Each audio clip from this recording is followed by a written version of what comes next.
أسعد الله أيامكم بكل خير ومحبة ورضا أعزائي المتابعين من مطبخ أم يحيى. اليوم إن شاء الله أكلتنا الدولمة العراقية الحامرة. أول شي نقعد قلاصين كوبين ونص تمن، نص كيلو لحم. هاي راح للية طبعا برشتها، وهذا بصل مو كله لأنه هواية،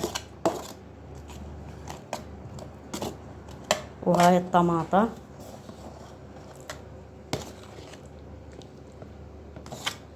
أما هواية مو كلها، وهاي ثوم. طبعا الثوم أنا دائما أجمده أثرمه من يجي وقته، أثرمه وأجمده. بعد ما خليت البصل والطماطة والثوم واللية طبعا برشتها لأن جامدة برشتها، حطيت هاي معدنوس. راح أبدي أخلي البهارات كزبرة، كمون شوية، كركم هم بطارفة الملعقة، ليمون دوزي، 7 بهار،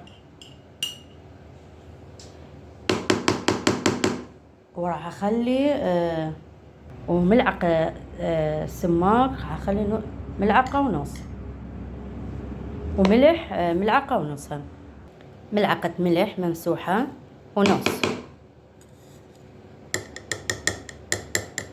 هاي ملعقة ونص. راح أخلي معجون ملعقتين مال الطعام. حطيت ملعقتين معجون وربع كوب دبس رمان.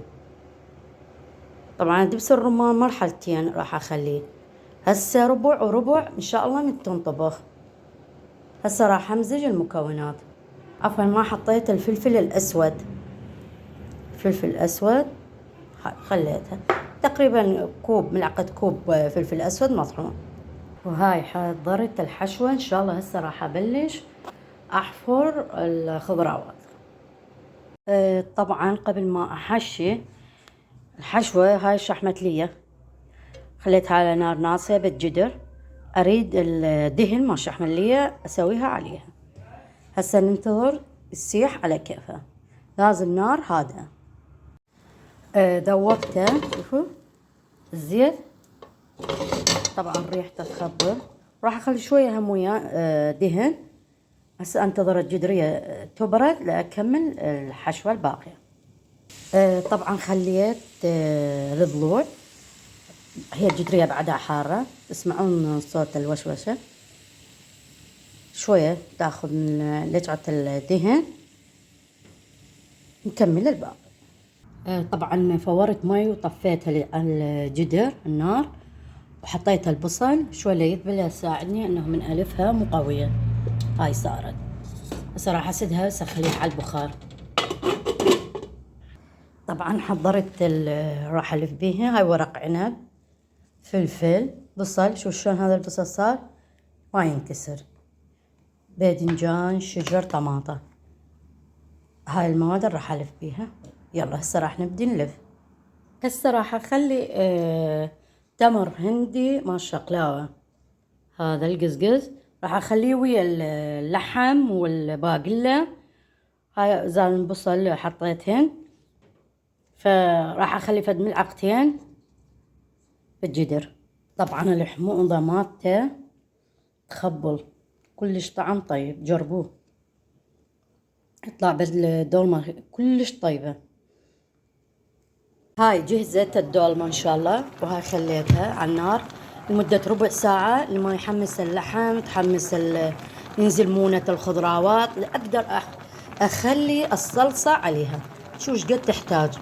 اول مرة خليت دب مية الخضروات واشوفها ورا ربع ساعة ايش قد تحتاج صلصة. طبعا استخدمت هذا التمر، تمر الهند، فورت مي وخليت قطعتين فقط منه. هسه هاي معجون راح انسب الدهن واخلي عليها صلصة تمر الهند ودبس الرمان. خليت ملعقة دهن.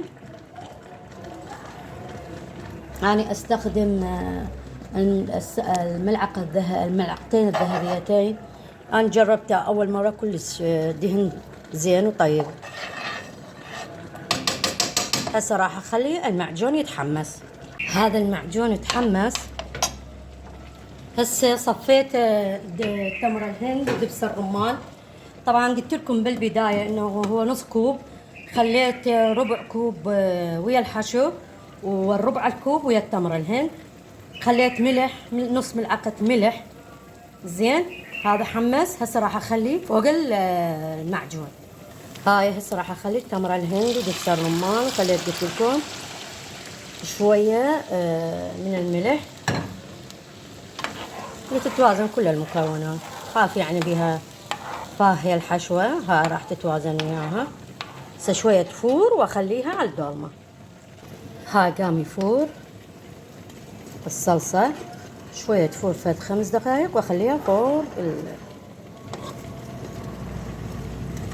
تاخذ المكونات كلها. شلون قام يطلع المي، لا اعرف وش قد نسبة المي اللي اخليها.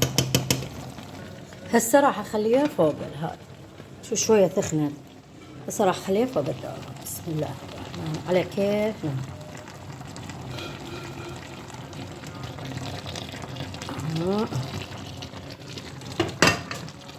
كل شوي اخلي ماعون اضغط على الدولمة. جهزت، بس اعتقد شوية مو عدلة، خلي اعدلها خاف توقع. شلون شكلها، شوف الحارة، شوف الضوء شلون مستوية مكرملة حارة. توني قلبتها. ان شاء الله يا ربي تعجبكم خطواتي وتجربوها ان شاء الله. لا تنسونا من الاشتراك والاعجاب، وانتظرونا باكلة قادمة. مع السلامة.